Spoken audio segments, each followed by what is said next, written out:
Partiti i lavori per la realizzazione dei sottoservizi in via Prea, San Lazzaro di Bassano, per permettere l'installazione di 2 caravan di una famiglia di nomadi, i residenti temono che il parcheggio pubblico si trasformi in un campo nomadi, ma soprattutto lamentano il fatto che l'amministrazione abbia deciso tutto senza coinvolgerli.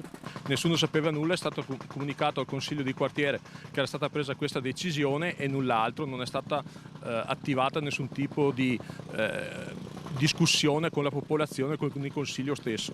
Silenzio confermato anche dal consigliere del gruppo misto Roberto Campagnolo, che parla di un copione che si ripete per l'ennesima volta. Non c'è stata un'azione di preventiva informazione né di condivisione rispetto a un percorso di questo tipo, ma questo vale per questa azione, ma per qualsiasi altra azione dell'amministrazione che decide e poi la gente si accorge quando vede magari un po' di movimento sul proprio territorio.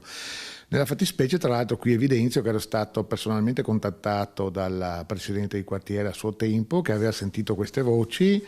Mi sono informato con l'assessore, pregando l'assessore stesso competente di informare e chiamare il presidente del quartiere. Credo che la cosa sia avvenuta, ma purtroppo fuori tempo massimo. Perché ormai i giochi erano stati fatti.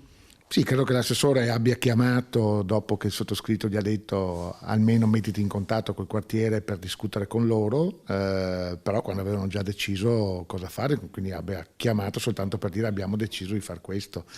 Quindi non c'è stata una condivisione preventiva, col quartiere sicuramente no. Bisognerebbe che l'amministrazione avesse la pazienza, tenendo le cose ferme, di spiegare e condividere, soprattutto con un quartiere che è già stato oggetto di numerosi confronti, usiamo questo termine, con l'amministrazione, di spiegare bene quello che hanno intenzione di fare, cosa che non hanno fatto.